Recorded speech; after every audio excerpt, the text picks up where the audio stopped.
What's up, everybody? It's Alex from Heavy New York. We are back outside the Kingsland. We just wrapped up an awesome interview with Inferi, Vervum, and now we are here with the headliner tonight. We are here with Oli of Archspire. Thank you for your time. Hey, thank you. Yeah. I understand you have a little bit of a bone to pick with Toby, Jared, and Dean after our NAMM interview. Oh, well, I never actually saw it, but I can imagine what they would say. Yeah. And it's probably not very nice. And riff names? The riff names, which fair enough, I missed Jam, so that makes sense. But my rule is they need to be sweet and not really rude to me. So they can be a little bit rude to me, but not really rude. Okay. Do you have any riff names after them that you'd like to get back at, or are those confidential? Well, there's some that are just, that might sink our band if they came out.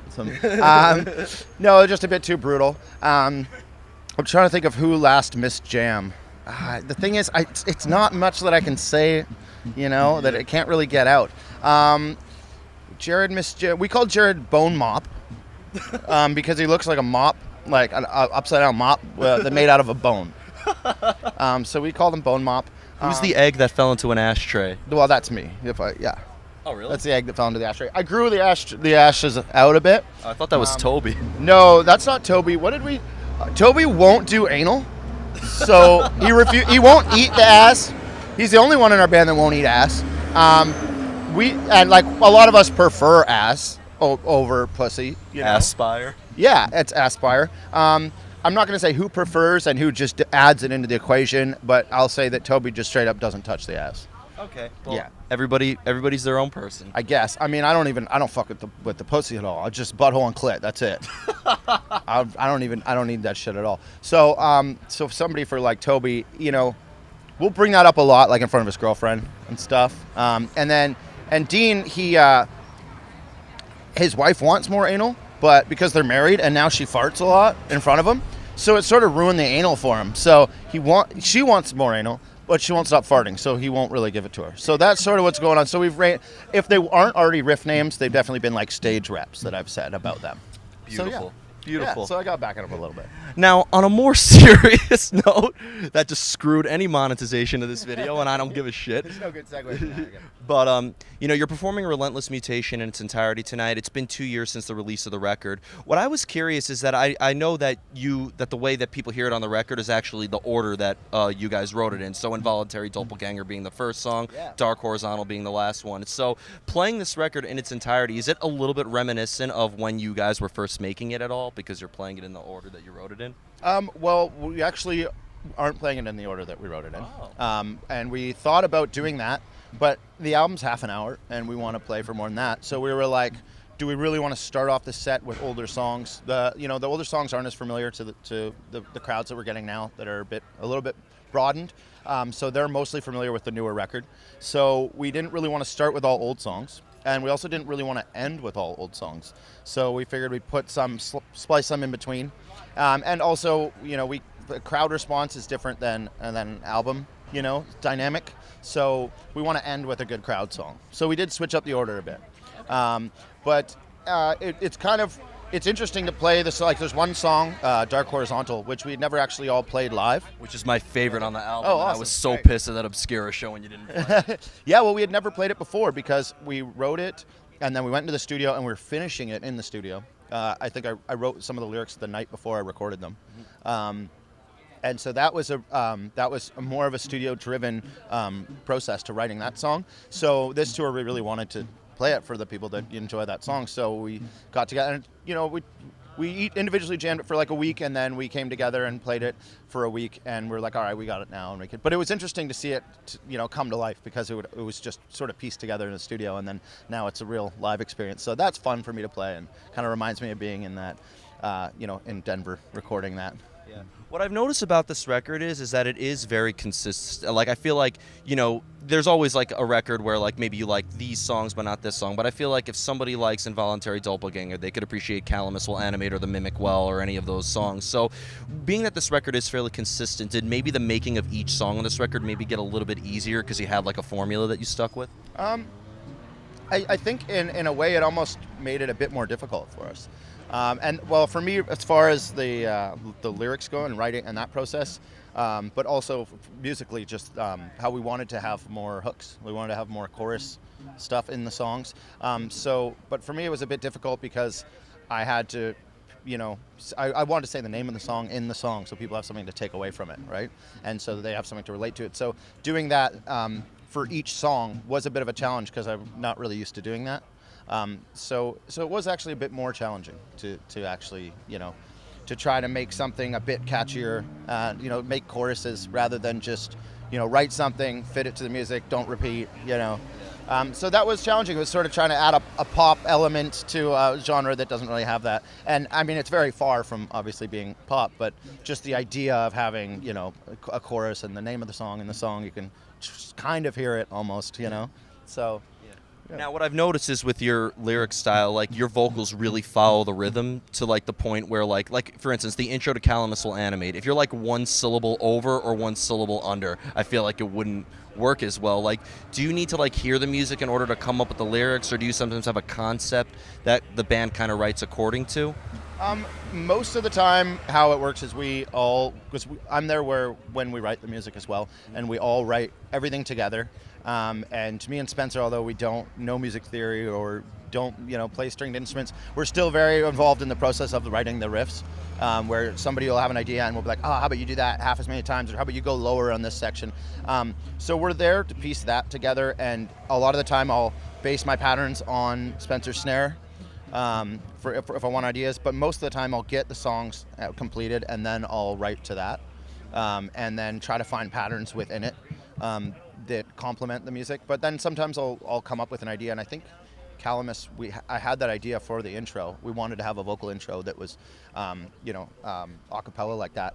And then when we were in the studio, we shot guns in Denver, and then we had the idea to like record the gun samples, and then match that with the syllables that I had. So. Oh, I thought that was a snare sound. I didn't know that was. No, that was. I think it was a tactical shotgun mixed with an AR-15, I think. And so and then he spliced it to fit all my syllables, and so we built it like that. So there were some parts where I had a vocal idea aside from the music that we wanted to fit in, but for the most part, yeah, the songs come first, and then I'll sit down and just fucking go crazy trying to make shit fit to them, Now, you mentioned that you actually do put thought into your lyrics and like you have your subject matter behind it. Do you like to leave it open to interpretation, or are you maybe trying to inform the listener on maybe a certain issue?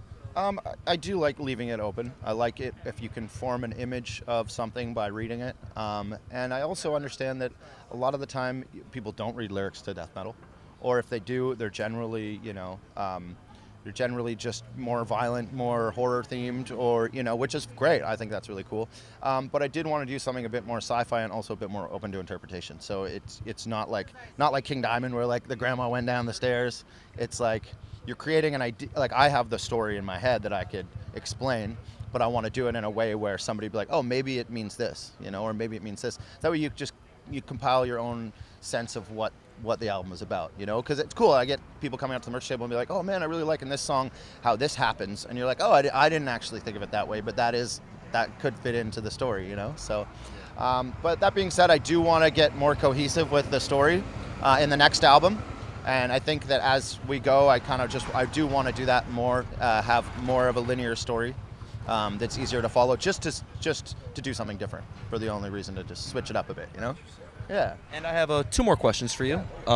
When you're playing this material live, as somebody who's seen you live before, last time I saw you was at the Obscura tour, and seeing you live is a very different experience from listening to you guys. I mean, you guys execute the material like perfectly, but do you try to maybe bring something different to the live presence that maybe a listener wouldn't experience when just listening to your album? Musically, we really don't. Musically, we want. Our objective is to sound exactly like the album. And unless it's older songs that we sort of would have changed if we could now, we'll tweak those. But as far as the new material, like we want people to go and be like, it sounds like the album. And we're obviously not going to get that, but however close we can get to that is what we're striving for.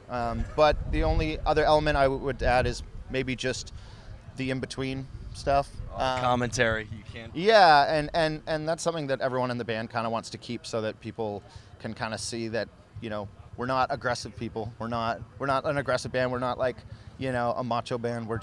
We have fun playing what we're playing. And we want people to have fun at the shows. So that is something that we all want to keep really obvious. So that would be the only difference really hopefully between the album and the live show, is you get a bit of dumb bullshit in the middle. Yeah. Well, and that led me to my final question, and I asked Toby, Jared, and Dean this at NAMM, because, you know, your music is very technically impressive. It's very hard to play, whether it is the vocal style, the rhythm side, whatever.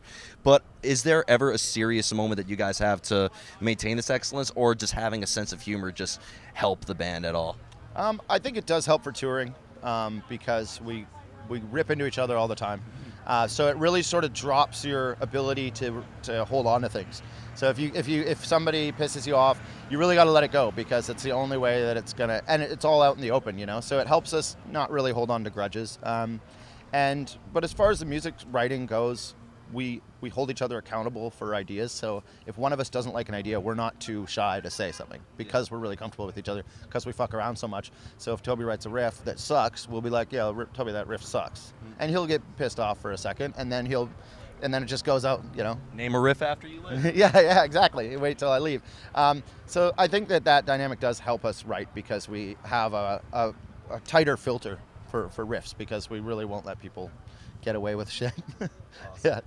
Yeah. So before we go, I'd like to thank you so much for your time. It's going to be an awesome show tonight. Is there just anything else you would like to promote with Archspire in terms of tours, or when could we be expecting the new record?